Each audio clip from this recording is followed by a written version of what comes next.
다시 한번 따님의 건강이 이상 없기를 바라겠습니다. 이렇게 선처를 막 해달라고 빈 거야. 하지만 이제 아기 상태를 고려해서 A씨를 경찰에 고소했어요. 그랬더니 무슨 일이 있었는지 알아? 아이 아빠 역시 피의자로 입건됐다는 연락을 받은 겁니다.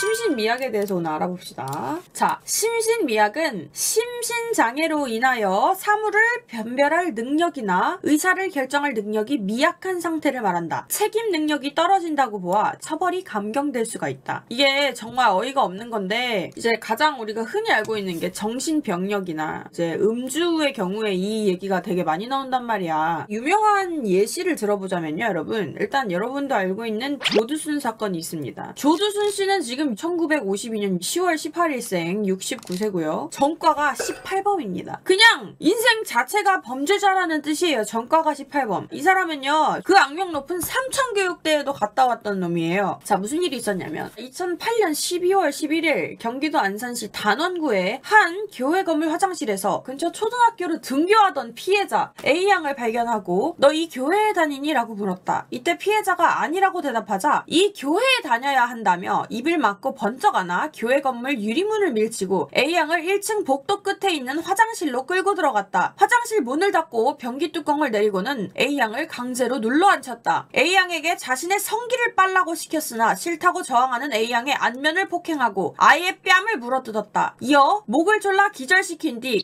에서 중상을 입혔다. 이후 조두순은 체액을 씻어내기 위해 의식을 잃은 A양 위에 차가운 수돗물을 틀어놓은 상태로 내버려두고 9시에 귀가했다. 얼마 후 정신이 든 A양은 화장실 밖으로 기어나갔고 화장실 문 밖에서 살려달라고 소리쳤다. 건물 앞을 지나가던 사람이 소리를 듣고 들어와 아이를 발견하고는 경찰에 신고했다. 피해 아동은 이로 인해 성기와 항문 기능의 80%를 상실하여 인공항문을 만들어야 하는 영구장애를 입었다. 인공항문이 뭐냐면 인공항문을 어디다 만드냐면은 여기다 구멍을 뚫습니다. 여기다 구멍을 뚫어서 장루라는 것을 달아요. 괄약근이 없기 때문에 장을 여기다 구멍 내가지고 빼놓는 거야. 이제 시간이 차면은 이 주머니에 이제 이게 쌓여요. 근데 이거를 제때 또 이제 비워줘야 되고 갈아줘야 되고 소독도 매번 해줘야 되고 그러니까 이제 아무래도 냄새가 계속 날 수밖에 없고 이 사회생활을 하는데도 움츠러들 수밖에 없어. 피해자의 지목과 사건 현장에서 채취한 지문, 가해자의 옷가지와 운동화에 남아있던 피해자의 혈흔 등이 증거가 되어 안산 단원경찰서에 체포. 이후 유죄가 선고되었고 징역 12년형 7년간 위치 추적 장치 부착 5년간 정보 공개 처분을 받게 되었다.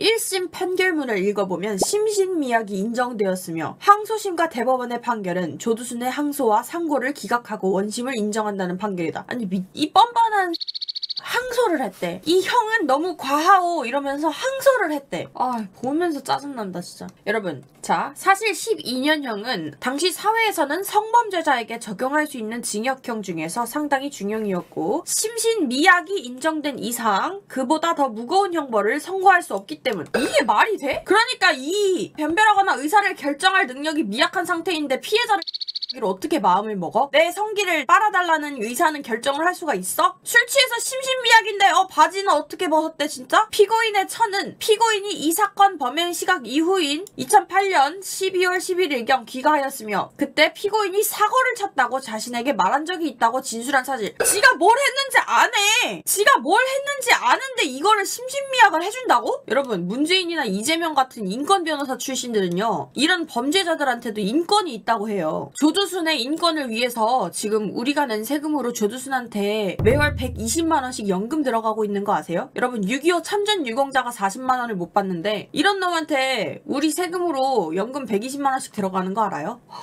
혈압 올라.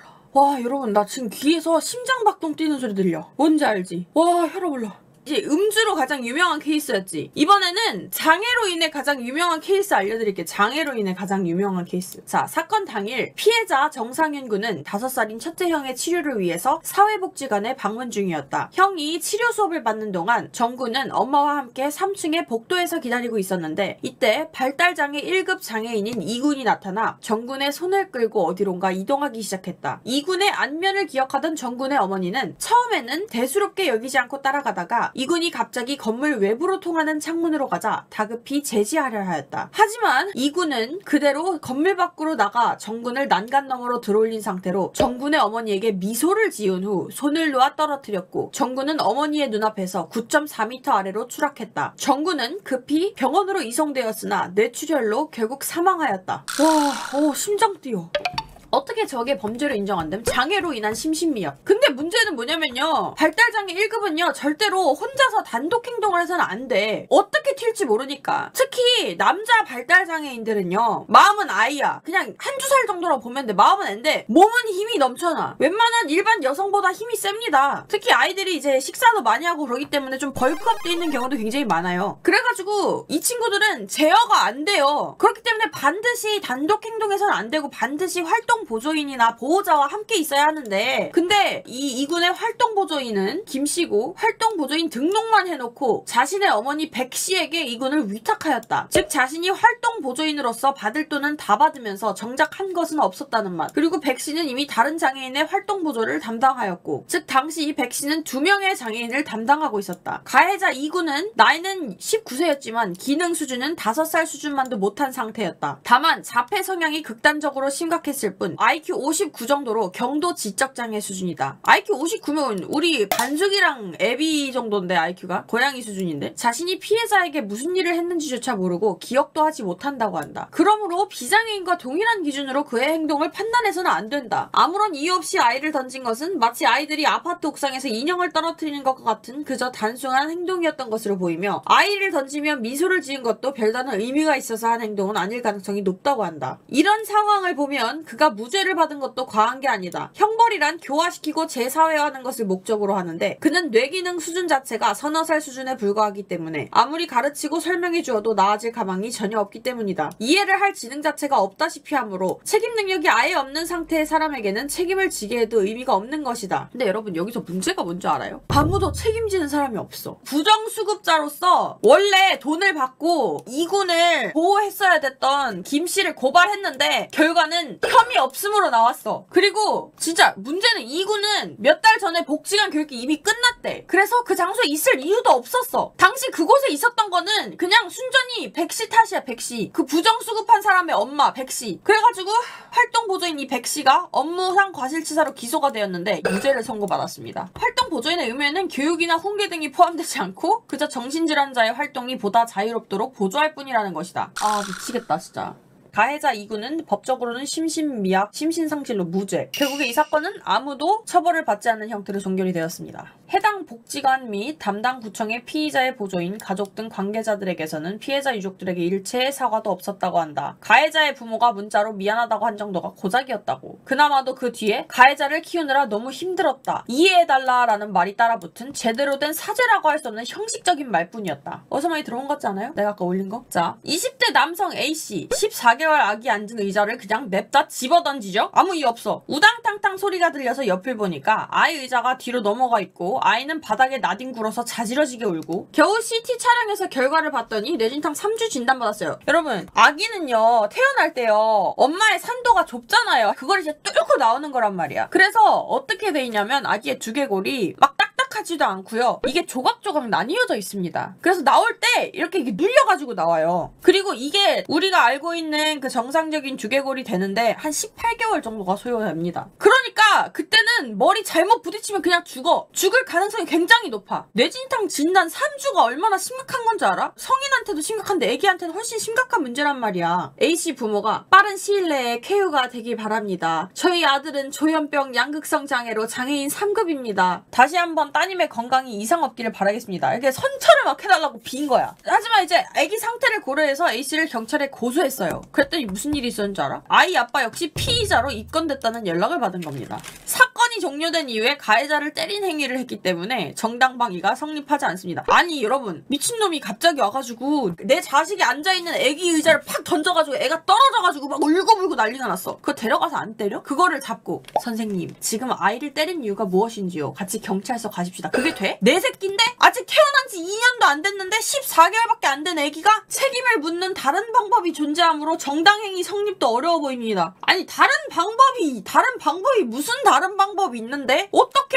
아들이 조현병과 양극성 장애로 치료받다 태어난 지 얼마 안 돼. 아이 아빠 폭행으로 아들 상태 악화해 경찰 고발한 것. 모든 정신병력이 유전은 아니에요. 근데 내가 볼 때 저 부모는 정신병자들이야. 그게 아니면은 저렇게 염치 없고 양심 없는 저런 발언이 그냥 바로 무릎 꿇고 빌어도 모자랄 그런 상황에 역고소를 해? 그러니까 아빠가 검찰 송치됐어요. 장애인 폭행이니까. 이 나라에 장애에 한해서는 차별금지법이 이미 있어요. 그러니까 이제 말하자면 차별금지법을 어기고 장애인을 폭행한 죄로 아빠가 검찰 송치됐고 직장 징계위에 회부되었습니다. 아니 아이 부모에게 조금이라도 미안한 마음이 있으면 이거를 절대 고발하면 안 되지. 진짜 제가 근무하던 부산 낱개 장애인 시설 이야기군요. 봉사활동 하러 온 부모의 3살 된 아기를 100kg 넘는 장애인이 4층에서 집어던졌는데 심심이약으로 무죄가 나오고. 진짜 엄마 어떡하냐 그 애기 엄마. 이재명 조카가 생각나네요. 심신미약으로 변호한 이재명. 아니 이재명 조카도 그래. 사람을 그렇게 잔인하게 찔러 죽였는데 암사동 모녀 살인사건 이것도 심신미약입니다. 2006년 5월 8일 어버이날 새벽 30세 남성 김대용이 서울특별시 강동구 암사동에서 두 모녀를 잔인하게 살해하고 두 모녀의 아버지이자 남편인 공모 씨가 중태에 빠진 사건이다. 살인범 김대용은 무기징역형을 선고받았다. 사건 당시에는 크게 알려지지 않은 사건이었으나 2021년 하반기 살인범 김대용이 더불어민주당 제20대 대통령 선거 후보자인 이재명의 조카라는 사실, 또한 이재명이 조카이자 살인범인 피의자 김대용의 변호를 직접 맡아 심신미약을 주장하며 피의자의 감형을 시도한 사실, 피해자가 유가족에게 그동안 아무런 사과나 피해 보상을 하지 않은 사실, 이후에도 유사한 살인사건인 성남 전 동거녀 살인사건에서 살인범의 변호를 맡아 심신상실을 주장하며 감형을 시도한 사실 등이 알려지며 논란이 되었다. 피해자 김대용과 변호인 이재명은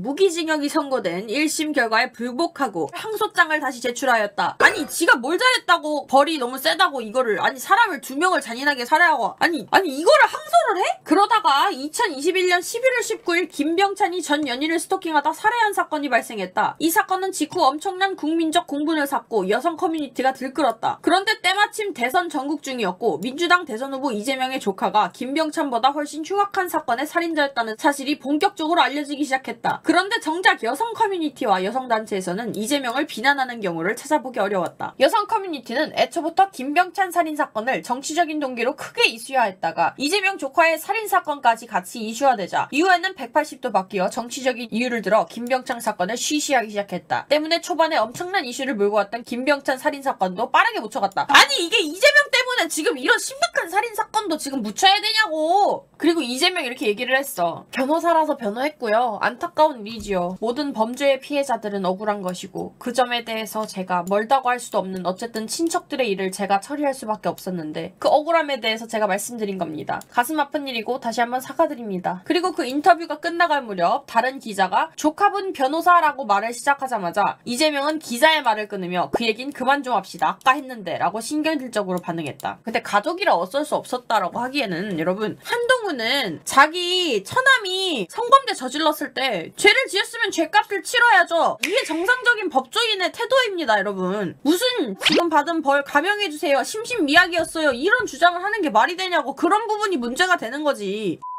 여러분, 저는 어떻게 생각하냐면요, 이 심신미약에 대한 법이 다시 제정되어야 된다고 생각을 하고요. 뭐 장애가 있어가지고 심신미약을 인정받게 되잖아. 그러면은 그 보호자와 그 부모가요, 법적으로 피해자에게 합당한 보상도 하고 처벌도 받아야 된다고 저는 생각을 합니다. 솔직히 말해서 장애를 가지지 않은 사람들이 열심히 일을 하고 세금을 납부해가지고 도움이 필요한 사람들, 소외된 사람들에게 그 모든 복지를 제공할 수 있는 건데, 세금 내는 사람들을 법이 지켜주지 못하고 보상해주지 못하고 피해자의 억울함을 풀어주지 못하면 그게 말이나 됩니까? 또 안 그런다는 보장이 없잖아.